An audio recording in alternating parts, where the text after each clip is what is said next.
বাংলাদেশের ডেঙ্গু আর শুধু একটি মৌসুমী রোগের নাম নয়, এটি এখন একটি জাতীয় জনস্বাস্থ্য সংকট। একসময় যে রোগকে মূলত রাজধানী ঢাকার সমস্যা বলে মনে করা হতো, গত কয়েক বছরে তা দেশের জেলা, উপজেলা, এমনকি গ্রামাঞ্চল পর্যন্ত ছড়িয়েছে।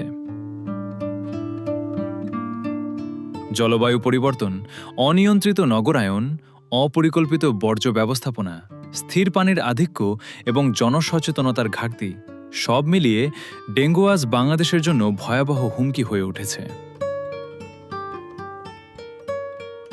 2023 সাল বাংলাদেশের ডেঙ্গুর ইতিহাসে সবচেয়ে ভয়াবহ বছর হিসেবে চিহ্নিত হয়ে আছে। সরকারি তথ্য অনুযায়ী সে বছর দেশে 3,21,000-এর বেশি মানুষ ডেঙ্গুতে আক্রান্ত হন এবং 1,705 জনের মৃত্যু হয়, যা দেশের ইতিহাসে সর্বোচ্চ। 2024 সালেও 1 লাখের বেশি মানুষ ডেঙ্গুতে আক্রান্ত হন এবং 5 শতাধিক মানুষের মৃত্যু হয়। 2025 সালেও পরিস্থিতি পুরোপুরি নিয়ন্ত্রণে আসেনি, বরং ডেঙ্গু ধীরে ধীরে সারা বছরের রোগে পরিণত হওয়ার আশঙ্কা তৈরি করছে। ডেঙ্গু ভাইরাসবাহিত একটি সংক্রামক রোগ, যা মূলত এডিস মশার কামড়ের মাধ্যমে ছড়ায়। সাধারণ জ্বর, মাথা ব্যথা, চোখের পেছনে ব্যথা, শরীর ও গিটে তীব্র যন্ত্রণা, বমি, ত্বকে লালচে দাগ ইত্যাদি এই রোগের সাধারণ উপসর্গ। তবে সময়মতো চিকিৎসা না পেলে এটি ডেঙ্গু হেমোরেজিক ফিভার বা ডেঙ্গু শক সিন্ড্রোমে রূপ নিয়ে প্রাণঘাতী হতে পারে।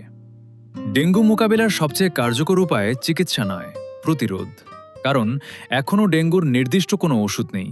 তাই এডিস মশার প্রজননস্থল ধ্বংস করা, বাসাবাড়ি ও আশপাশ পরিষ্কার রাখা, ফুলের টব, এসির ট্রে, পরিত্যক্ত টায়ার, ডাবের খোসা কিংবা যে কোনো পাত্রে পানি জমতে না দেওয়া অত্যন্ত গুরুত্বপূর্ণ।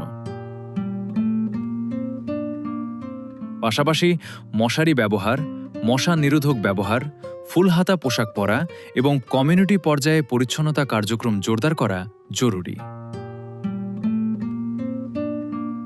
ডেঙ্গুতে আক্রান্ত হলে পর্যাপ্ত বিশ্রাম, প্রচুর তরল খাবার খাওয়া এবং দ্রুত চিকিৎসকের পরামর্শ নেওয়া প্রয়োজন।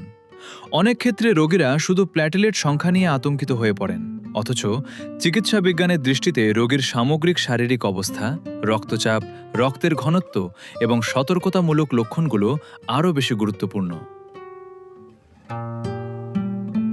তাই ভুল তথ্যের পরিবর্তে চিকিৎসকের পরামর্শ অনুসরণ করাই বুদ্ধিমানের কাজ। দরকার সচেতনতা। এখনও অনেকে জ্বর হলে গুরুত্ব দেন না, সাধারণ সর্দি জ্বর ভেবে সময় নষ্ট করেন। এতে অনেকেই জটিল ও মুমূর্ষু হয়ে হাসপাতালে যান, ততক্ষণে আর কিছুই করার থাকে না। পাশাপাশি অনেক রোগী জ্বর হলে পাড়া মহল্লার ছোট ক্লিনিকে ভর্তি হন, যেখানে রোগ নির্ণয় ও চিকিৎসার কোনো ব্যবস্থা নেই। ফলে ওই রোগীর অবস্থা সংকটাপন্ন হয়ে এক হাসপাতাল থেকে অন্য হাসপাতাল ঘুরে যখন সঠিক হাতে আসে, তখন অধিকাংশ ক্ষেত্রেই আর কিছু করার থাকে না।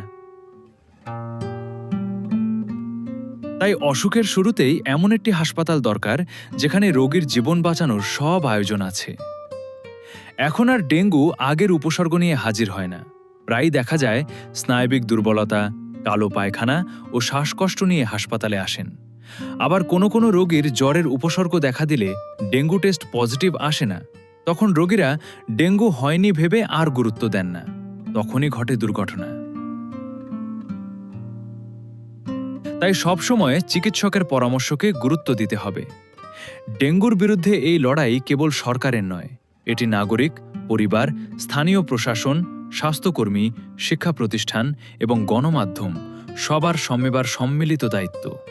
একটি মশা যেমন একটি পরিবারকে শোকের অন্ধকারে ভাসিয়ে দিতে পারে, তেমনি একটি সচেতন পরিবার একটি মহল্লাকে নিরাপদ রাখতে পারে।